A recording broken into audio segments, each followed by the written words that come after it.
The Palace of Broken Nannies, the Zehirian royal palace, was not like any other building in the galaxy.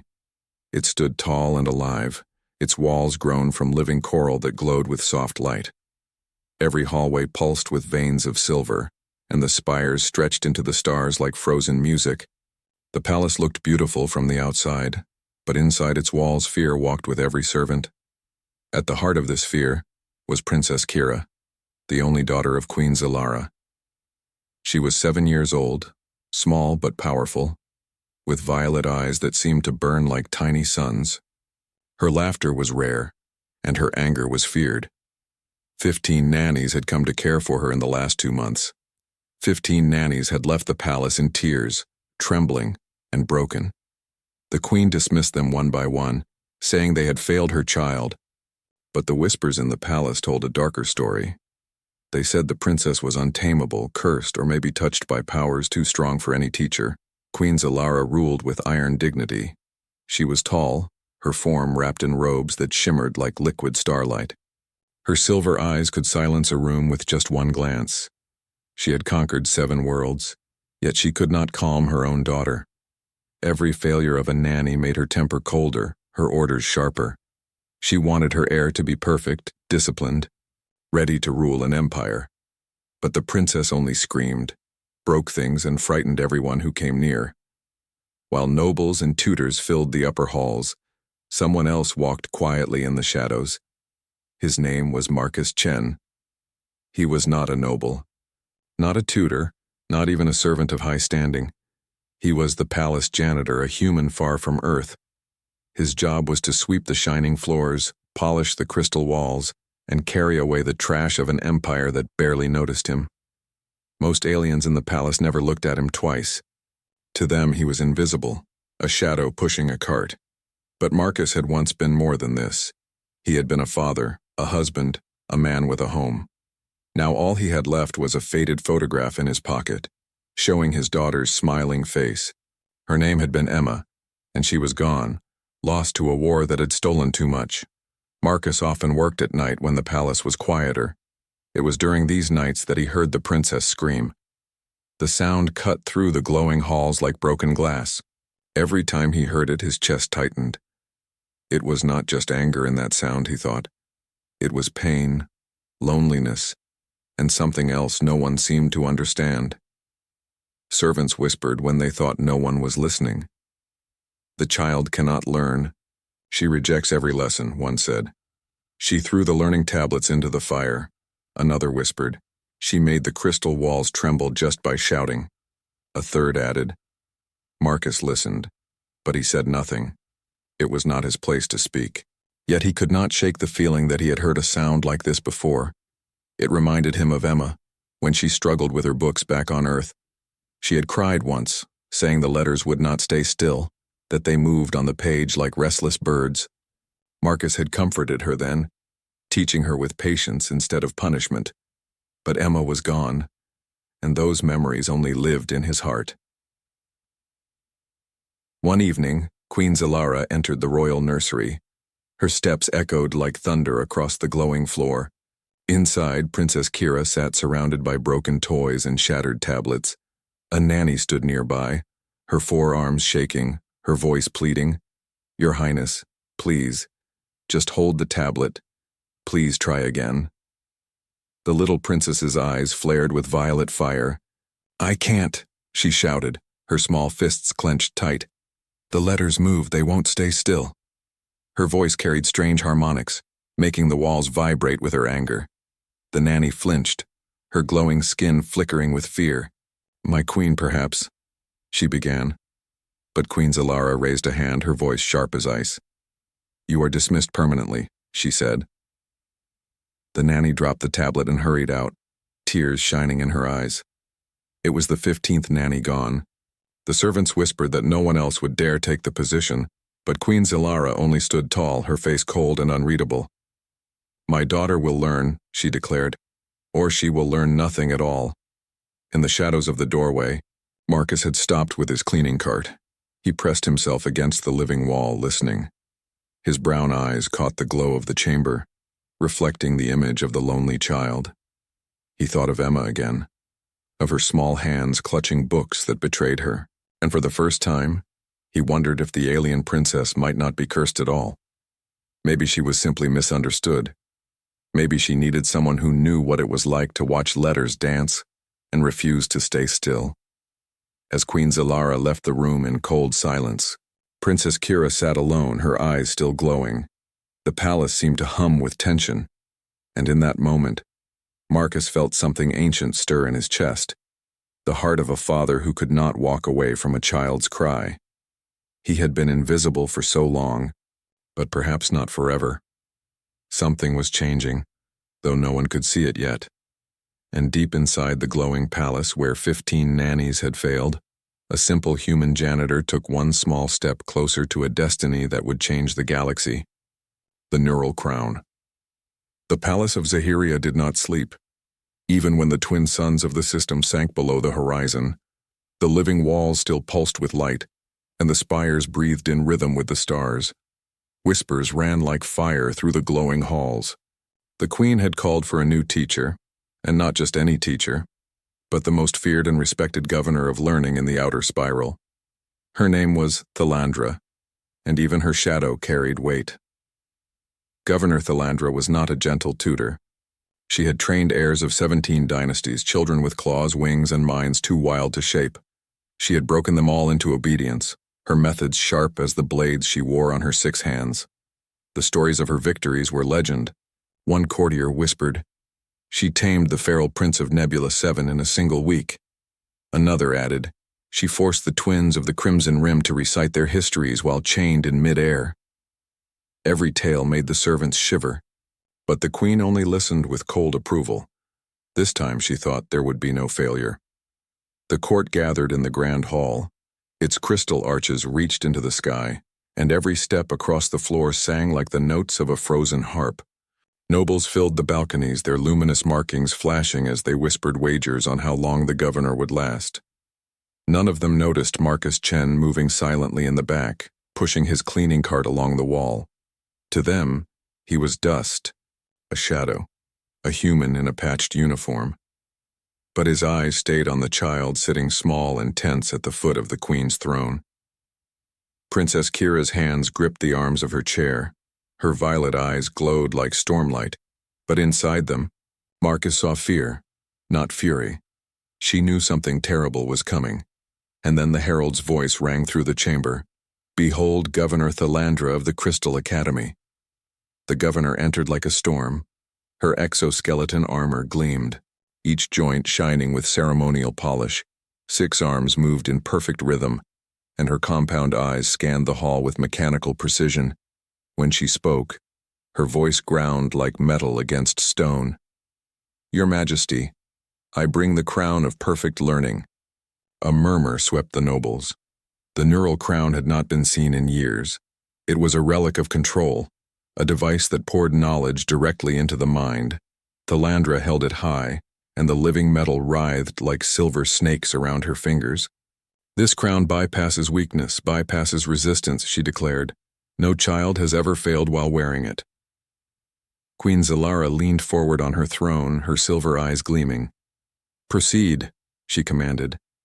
The crown pulsed with inner light. Humming with raw power, Thalandra stepped closer to the child, her claws sharp, her 6 arms moving as though in ritual. Princess Kira's small voice cracked the silence.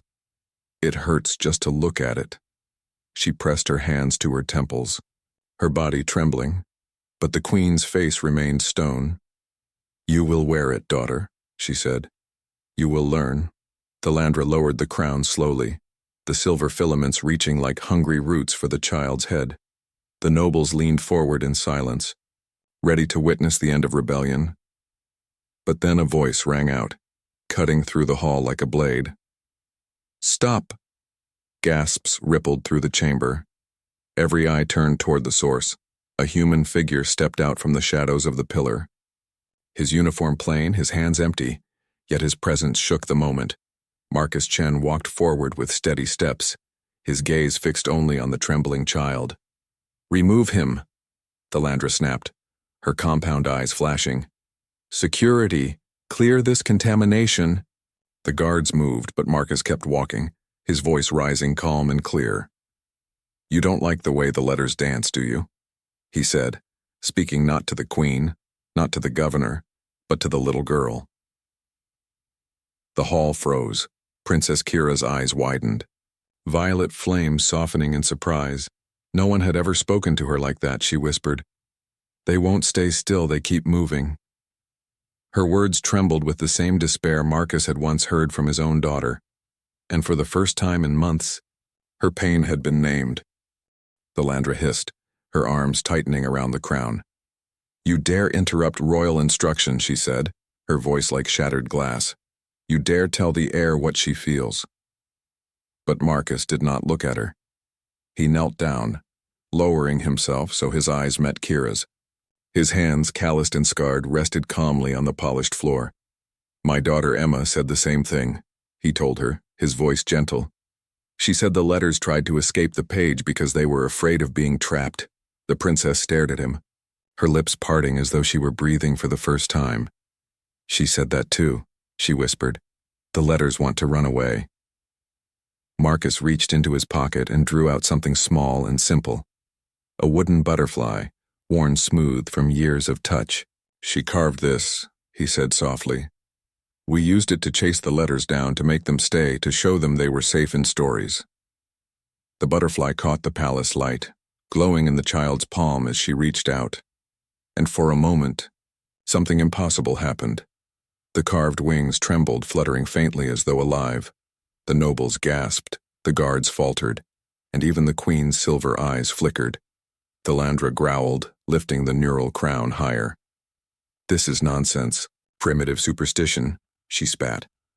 But before the device could descend, violet light erupted from the child's eyes, filling the hall with living fire. The guards staggered back, their implants sparking. The nobles clutched the rails of their balconies.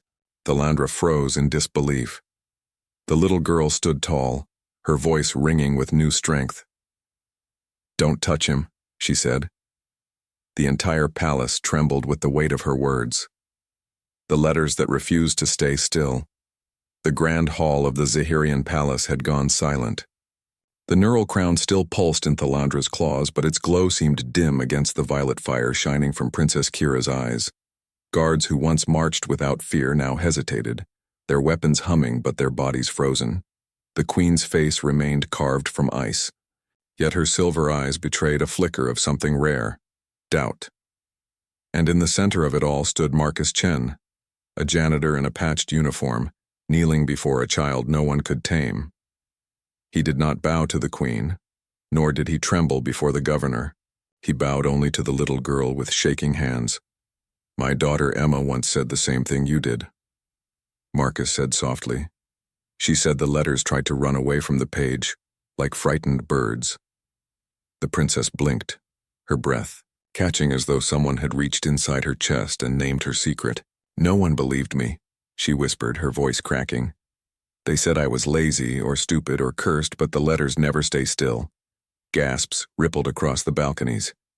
The nobles had never heard their princess speak in such a fragile tone. Thalandra's compound eyes narrowed, her voice cutting like a blade. "Words of weakness, words of excuses. This human seeks to corrupt the heir of Zehiria." She raised the neural crown high, its silver tendrils writhing like serpents eager to strike. "This device will cure her lies. It will burn the weakness from her mind." But Marcus did not rise. He reached slowly into his pocket, his movements calm even as guards tightened their grips on their weapons. From the folds of his uniform, he pulled out the wooden butterfly. Its surface was scratched and worn, its wings rough from countless touches. He held it out to Kira as though it were a treasure made of gold. "My Emma carved this," he said.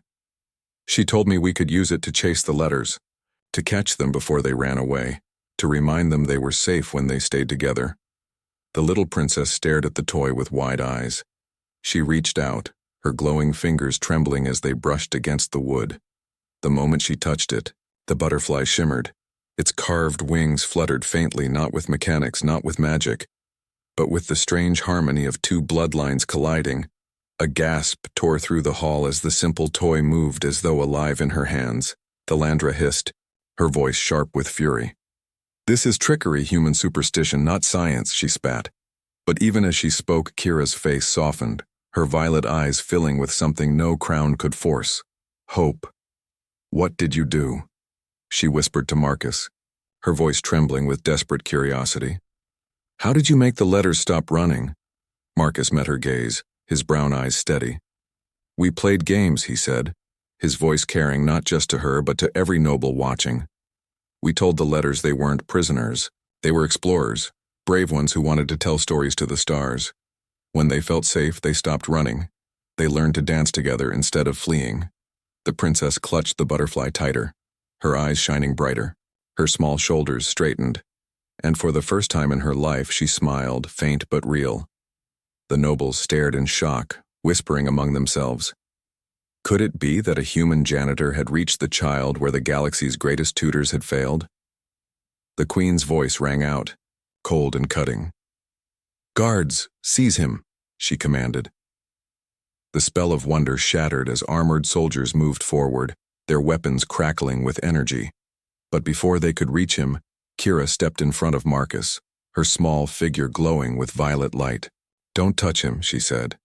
Her voice carried harmonics that struck the palace itself. The walls pulsed in response, the floor vibrated like a living drum, and every noble in the balconies felt the force of her words in their bones. The guards froze mid-step, their implants sparking as the child's command overrode their orders. Thalandra staggered back, disbelief shining in her compound eyes. This cannot be, she hissed. The bloodline was destroyed. This power should not exist. The nobles erupted in whispers. Bloodline, one gasped. Extinct? Another muttered. The queen's silver eyes narrowed dangerously.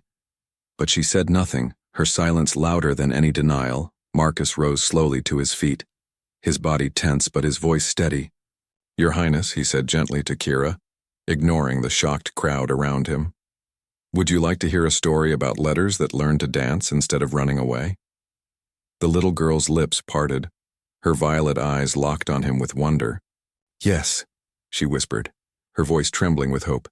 Tell me. And in that moment, the palace, the crown, the guards, and the queen all faded. There was only a father without a daughter, and a daughter without a father. Two souls meeting in the space between grief and hope. And from that meeting, something powerful was about to awaken. The princess who defied a queen. The grand hall trembled under the weight of silence. Princess Kira stood between Marcus and the guards, her small figure glowing with violet fire. The wooden butterfly in her hand pulsed faintly, its wings trembling as though caught in a secret wind. The nobles leaned forward, their luminous markings flickering with disbelief. Never had they seen the royal heir stand against her mother's command. Don't touch him, Kira said again, her voice low but carrying like thunder. The harmonics in her tone cut through the air, disrupting the implants in the guards' skulls. Sparks danced from their armor as they froze, unable to move forward. Gasps rippled through the balconies, nobles whispering to each other in fear and awe. She commands the palace itself, one hissed. This is impossible, another whispered. Thalandra's compound eyes widened, her 6 arms trembling with barely contained rage. This child defies her queen, Thalandra spat, her voice sharp as steel. She carries a power that should not exist, the bloodline of corruption, the bloodline thought extinct. Her words struck the nobles like a storm. Every alien in the hall turned their gaze to the queen. Waiting for her response, Queen Zilara did not flinch, but her silver eyes hardened. Bloodline? She repeated coldly, her voice slicing through the whispers. Thalandra bowed her head quickly, realizing she had spoken too much. My queen, forgive me, I meant... Silence, the queen cut in, her tone like fractured glass. Marcus stood still, his heart pounding. He did not understand the secret behind Kira's power. Not yet, but he saw the fear in her eyes, the way her small hands trembled as she clutched the butterfly. She was only a child, trapped between a crown of obedience and a heritage no one dared to name, and she was about to break under the weight of it all. Kira, Marcus said softly, his voice carrying past the gasps and whispers. You're not broken, you're not cursed. You just see the world differently. Her violet eyes snapped to his. wide with desperate hope. "You believe me?" She whispered. "Yes," Marcus said, his voice firm but kind. "I believed my daughter when she said the same thing. And I believe you now." The Landra slammed one of her clawed hands against the crystal floor, the sound echoing like a weapon strike. "This is weakness," she snarled. "This human poisons the air with excuses if the crown does not tame her. She will destroy us all." She raised the neural crown again, silver filaments writhing like a nest of snakes, but before she could move closer, Kira's power surged outward. The hall shook, the living walls flashing with bursts of violet light. Every noble flinched as the palace itself seemed to bend to the will of the child. "Enough!" Kira cried, her small body trembling with fury. The neural crown cracked into Landra's hands, its silver strands snapping with sparks. The nobles shouted in alarm, some shielding their faces from falling shards of light. The governor staggered back, her compound eyes burning with hatred. "No child has ever resisted the crown," she hissed. "This is an abomination." The queen rose from her throne at last, her robes flowing like rivers of starlight. Her voice was steady, but the chamber quivered at her command. "Daughter," Queen Zilara said, her silver gaze locking on Kira. "Step away from the human. He has no place here." But Kira did not move. She lifted her chin, her small body trembling but unbroken. "No," she said. "I will not let them hurt him." The hall erupted in chaos, nobles shouting, guards trying to move but failing under the weight of her command. Even the bioluminescent walls flickered in protest, their living light bending to the will of a child. Marcus stared at her, his chest tight with both fear and pride. He had not told her to stand against her mother. He had not told her to resist, yet she had chosen it on her own. And that choice carried the weight of defiance against an empire. Talandra's voice sliced through the uproar. "She carries the forbidden blood," she roared. "She is not pure Zehirian, she is something else. Something dangerous," the nobles gasped louder than before, their luminous patches flashing wild patterns of fear. Rumors crackled through the crowd, words like hybrid and extinct line hissing across the chamber. The queen's face hardened, but her silence confirmed what none had dared to say aloud. Marcus's heart sank as the truth began to unfold. Princess Kira was not only misunderstood, she was caught in a war of bloodlines. Her fury, her failures with the tutors, her strange visions of moving letters, they were not defiance, they were the mark of her hidden heritage. And now the entire empire knew. Kira turned, her violet eyes shimmering with tears but blazing with power. "They want to break me," she whispered to Marcus. "They want to fix me until I am not myself anymore." Marcus reached for her hand, steady and calm despite the storm around them. "Then don't let them," he said. "You don't need to be fixed. You just need to be understood." The words hung in the air like a spark waiting to ignite. And in that moment, the child who had frightened 15 nannies in 2 months stood unshaken, defying a queen, a governor, and an empire that demanded obedience. The princess had chosen her side, and it was with the human janitor who refused to look away from her pain. The Book of Lost Bridges. The grand hall still shook from Princess Kira's defiance. The guards stood frozen, their implants sparking under her command. The nobles whispered like a storm, their glowing patches flashing in patterns of fear and awe. Queen Zilara's face remained cold, but the silence in her silver eyes told the truth. Her daughter carried the bloodline she had tried to bury. The Landra's broken crown lay shattered on the crystal floor. Her compound eyes burned with fury as she pointed at Marcus. "This human is poison," she hissed. "He has corrupted the air. He has awakened the forbidden power. Seize him now." But no one moved, not the guards, not the nobles, not even the queen. All eyes were on Marcus, the janitor who had stepped out of the shadows. Marcus knew the weight of 1,000 stares pressed down on him. His uniform was torn, his boots scuffed, and yet his voice was steady. "I am no poison," he said, his words echoing across the hall. "I am a father who lost his daughter, and I see in this child the same pain my Emma once carried." He reached into his pocket again, slower this time, careful not to alarm the guards. When his hand emerged, it held not just the wooden butterfly, but a small crystal cube that glowed faintly with inner light. Gasps rippled across the chamber. Several nobles leaned forward, their eyes widening with recognition. "That symbol," one whispered. "It cannot be," said another. Their voice trembling, Marcus held the crystal high. "This belonged to my wife," he said, his voice shaking with grief and pride.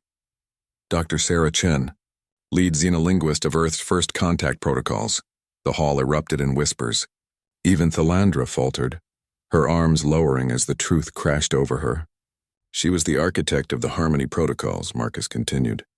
She built bridges between species before the war burned them down. The palace's quantum systems responded to the crystal. Beams of light streamed from its core, painting symbols across the walls. Alien scripts shimmered beside human letters, then fused together in living patterns. The nobles gasped as their minds were filled with echoes of meaning. They were seeing words not in one language, but in all languages at once. It was more than translation. It was connection. Marcus pulled out a worn book with yellow pages. At first glance, it looked crude, human, nothing compared to the advanced tablets of the Zehirian Empire. But when Kira's glowing hands touched it, the pages came alive, letters shifted and danced. Not chaotically this time, but in harmony. They twirled and curved like dancers on a stage, creating bridges of meaning that flowed directly into her mind. "I can read it," Kira whispered, her violet eyes wide with wonder. "The letters, they are not afraid anymore." The hall froze in stunned silence. Even Queen Zilara's silver eyes widened, her mask of ice cracking for the first time in years. Thalandra stumbled back, shaking her head. No child should be able to merge with human text. No mind should. This is impossible. But the proof glowed in front of them, a book that reshaped itself for its reader. A hybrid child who could see meaning where others saw chaos. A bridge between two worlds thought forever divided. Marcus's voice grew stronger as he spoke. "My wife built this book with her life's work. She encoded it with patterns that adapt to any mind. She believed no child, no matter their species, should ever feel broken because of how they learn. She told me that difference is not weakness, it is a gift, and every gift can build a bridge." The nobles trembled in awe, some bowed their heads. Others clutched their robes for the first time. They were not watching a rebellion, they were watching history. Thalandra's claws scraped against the floor, her voice desperate. "No, this is heresy. The child must be controlled, the book destroyed, the human silenced." She lunged forward, but the palace itself responded. The living walls pulsed with Kira's violet light. Halting the governor in her tracks, Kira stepped closer to Marcus. Holding the glowing book to her chest, her voice trembled but carried the strength of a queen. "I don't want your crown," she said to Thalandra. "I want stories, I want letters that dance together. I want to learn without fear," the nobles gasped, their luminous patches flickering in patterns of agreement. The governor staggered back, defeated not by force but by words. Queen Zilara descended from her throne, her robes flowing like rivers of starlight. Every step she took echoed across the chamber. Heavy with centuries of power, she stopped before Marcus, her towering form casting shadows across his face. "Human," she said, her voice sharp but no longer unshaken. "What is your full name?" Marcus straightened, his voice steady though his heart thundered. "Marcus Chen, widower of Dr. Sarah Chen, once of the Earth Diplomatic Corps." The nobles erupted again, their voices rising in disbelief. "The Earth Diplomat," one cried. "The lost architect of the Universal Matrix," another gasped. And in that instant, everyone in the hall understood. The janitor was no ordinary human. He was the last echo of a dream to unite species, and the child at his side was the living proof that dream was not dead. The human who changed an empire. The grand hall had never known silence like this. Even the palace walls alive with glowing veins of silver light. Dimmed as though holding their breath, every noble, every guard, every servant stared at the human standing tall in a torn janitor's uniform. Marcus Chen, once invisible, was no longer a shadow. He was a name spoken in whispers across galaxies, and now that name rang like thunder in the heart of the empire. Queen Zilara's silver eyes locked onto him. "Marcus Chen," she repeated slowly, her voice trembling on the edge between authority and memory. "You were thought dead, your people scattered. Your work burned in the war." Marcus did not bow, did not tremble. He met her gaze with quiet dignity. "My world burned," he said. "My wife died building bridges your war destroyed. My daughter was taken by flames I could not stop. And I have lived ever since as a ghost sweeping floors."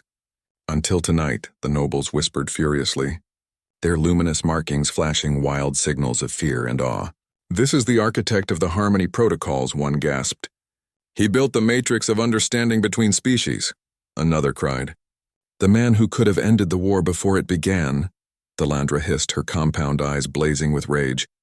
He is a traitor to his own kind and to ours. His ideas were weakness.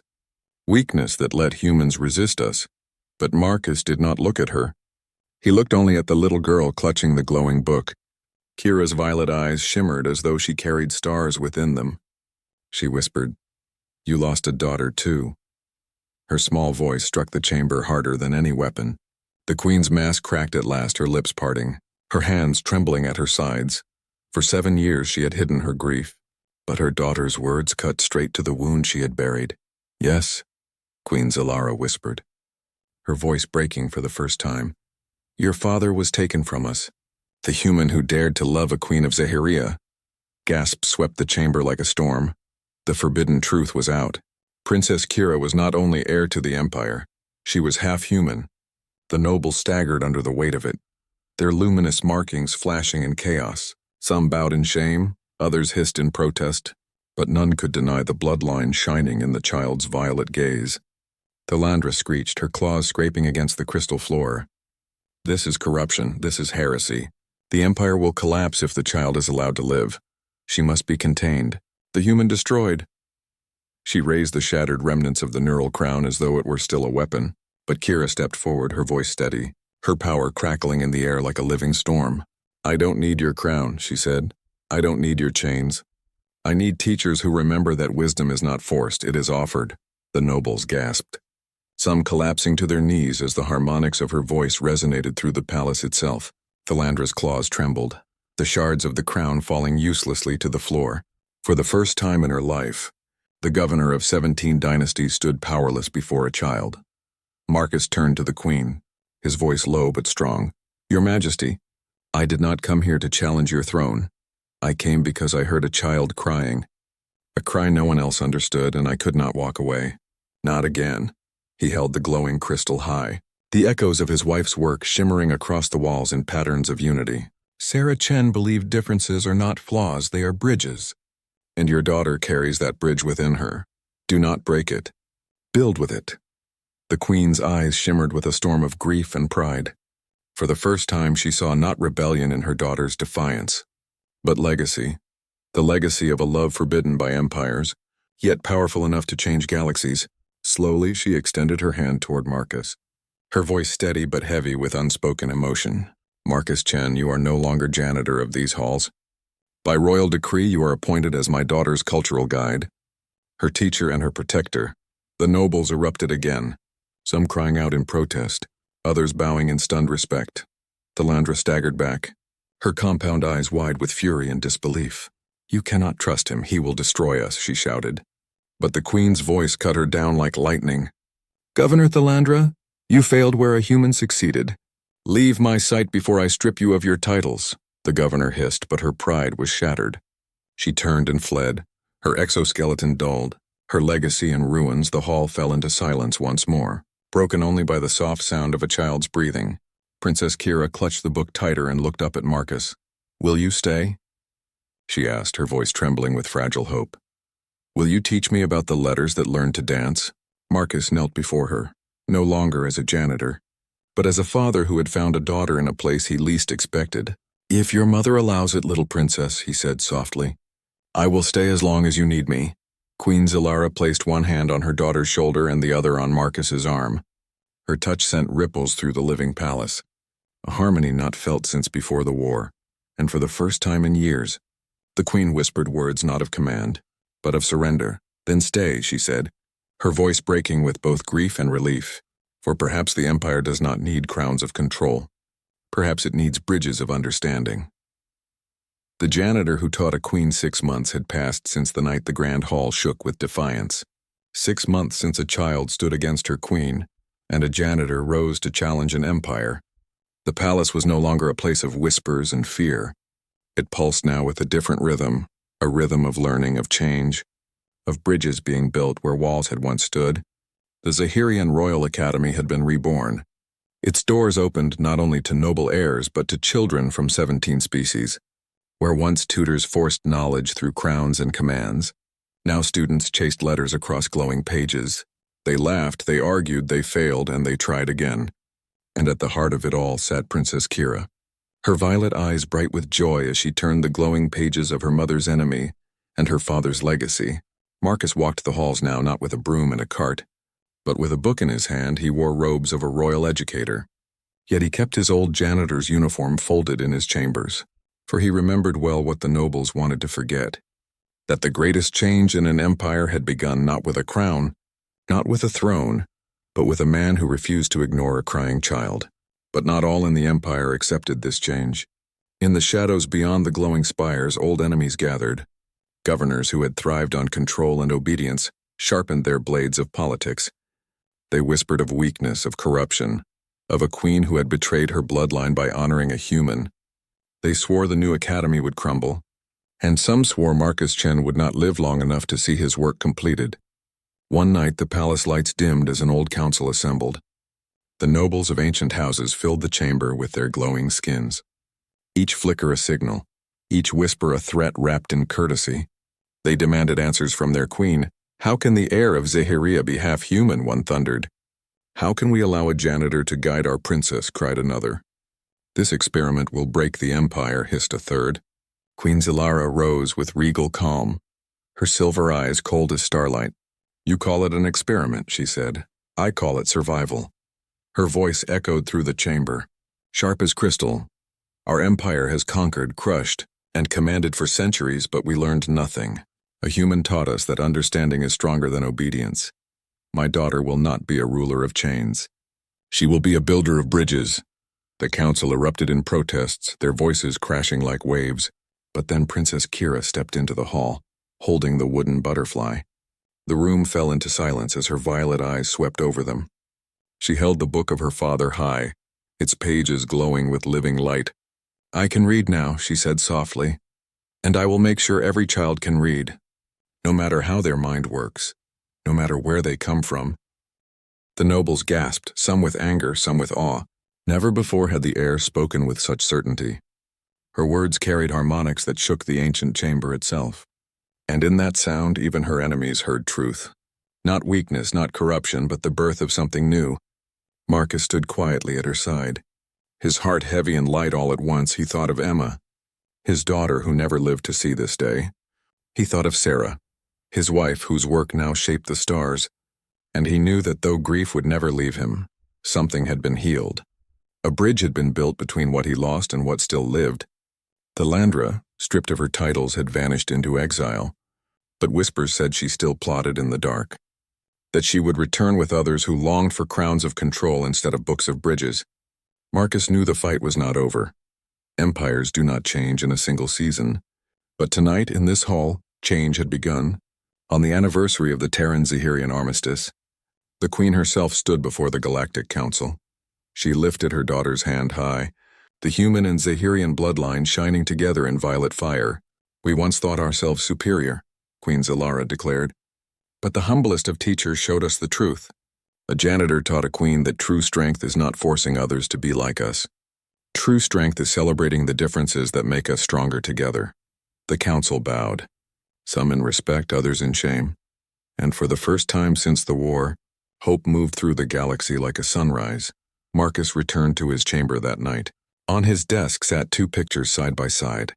One was the old photograph of Emma, her dark eyes laughing at a world she never lived to see.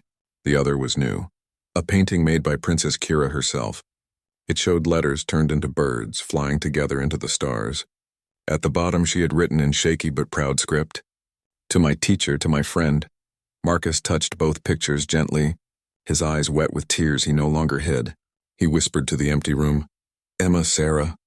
We built the bridge, and outside his window, the palace glowed not with conquest but with harmony, a beacon to the stars, a reminder that sometimes the greatest revolutions begin not with armies but with a single act of understanding, a janitor who refused to walk away, and a princess who chose to listen